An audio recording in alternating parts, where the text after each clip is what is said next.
Hey guys, Luke here and welcome to another FIFA 20 player review, and today guys we're reviewing the 91 rated player moments SBC Bernardo Silva of Manchester City. This card looks absolutely fantastic and I was able to do his lone SBC, and in the 4 games that I played with him he scored me 7 goals and got me 2 assists, and he does also have a 3-star big foot as well as 4-star skill moves. Moving along to the game stats, his main standout stats are going to be his 96 positioning, his 88 finishing as well as his 91 vision.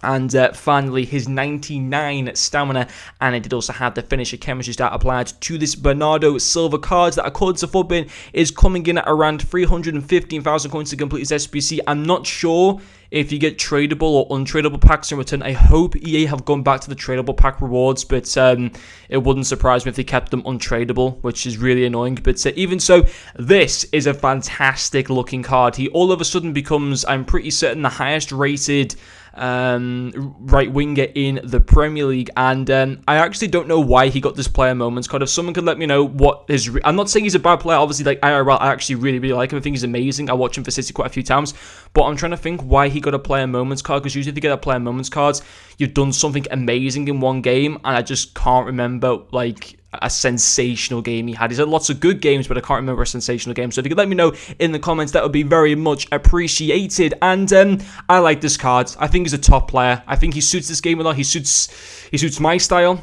I think there are a couple parts of the card that not cause for concern, but slightly make him, you know, not annoying or anything, but we'll get into that at the back end of the video. But there's a lot of positives to talk through first. This first one will be his finishing. Superb finishing. 7 goals in 4 games. Happy days. He's got 96 position that goes up to 99 with the finisher chem style. His finishing goes up to 93. His shot power goes to 98. His long shots go to 99. Brilliant. Left-footed finesse shots are overpowered with this card. I was also doing the fake shot all the time. It was just brilliant. It was a joy.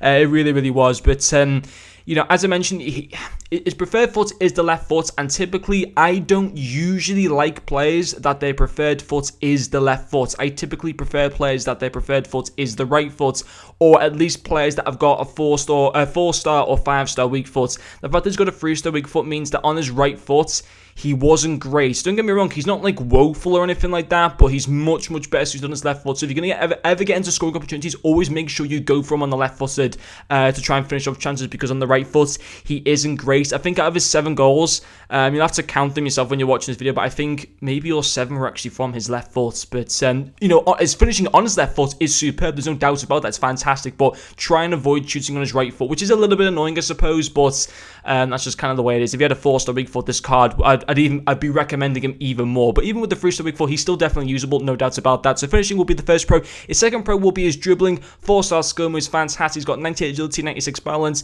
88 reactions, 96 ball control. Also amazing dribbling and composure as well, and he feels nice and smooth on the ball. Really good at being able to cut into the box and stuff. Using the fake shots, which I think you can do on like 2-star skill moves anyway, but I just like to do it, and I think it's maybe a skill move, I can't remember. Well, yeah, he's dribbling. He feels like, you know, so smooth on the ball, which is great. Really agile, being able to turn past defenders and stuff. So he's kind of a bit hard to keep up with if you're like in the opposition side and stuff like that as well. But his dribbling was amazing. But having said that, I don't mind using players that got 3-star skill moves. So I'd happily swap this around. So he's got 4-star weak foot and 3-star skill moves. I think that would actually make him, on the whole, a better card. But even so, the way it is with the 3-star skill moves, with the 3-star weak foot and the 4-star skill moves, it's fine as how it is. I'm getting confused there and everything. But yeah, finishing and dribbling, brilliant. His final pros will also be his passing, 91 vision, 91 crossing, also really good curve and short passing as well. Brilliant. 2 assists in the 4 games. That's a good return in my opinion. Linked up well with the other players. Arguably was unlucky not to get more than the 2 assists in the 4 games, but on the whole, he got 9 goal contributions in 4 games. You can't ask for much more than that, and on the whole, he was just a joy to play with. Now, for me, there aren't any major issue to him. What I would say is, obviously, he does lack a little bit in physicality, but that's typical for most wingers in the game anyway. He's got 99 stamina, which is amazing, so he doesn't ever get tired. Having said that, I don't think he's quite as quick as 90 overall pace. I don't think he's slow, but there were occasions where fullbacks at times were able to easily catch up to him, and because they typically have got better physicality, they can get the ball off him easier and stuff like that. Sometimes you will be able to pace away from players, but especially from centre-backs and stuff, but from full-backs, he would struggle on some certain occasions if you come up against like a really, really pacey full-back, but for the most part, I don't see it as much of a concern. You know, his SPC comes in at 350,000 coins, do I think he's worth that? Yeah, I think he is a good player. I think he can certainly, you know, he goes down as like the highest rated Premier League right winger right now. I do think he's got a lot of good qualities, especially with the upgrade packs that are also available in the game right now. You can technically grind towards his card for a much cheaper price than 315k, so I do think he's good. Do I think he's better than the other SPCs that we've seen? I personally prefer the David Luiz Arsenal SPC. I think that's a better value for money SPC than this one. I think on the whole, he adds more value to the team than Bernardo Silva. I think if I was choosing a 90 rated Mohamed Salah, for example, I don't think Salah, it's like 120k in the market. I don't think Salah will be a million miles off this card in my opinion, but he looks cool, awesome card design, links very easy into a team. And he is awesome, and he will definitely, you know, be usable for a long time in FIFA. But guys, let me know your situations with your teams, and I'll respond saying whether I think it's worth it for your current situation and stuff like that as well. But anyway, guys, thank you very much for watching this video, and I'll see you guys later.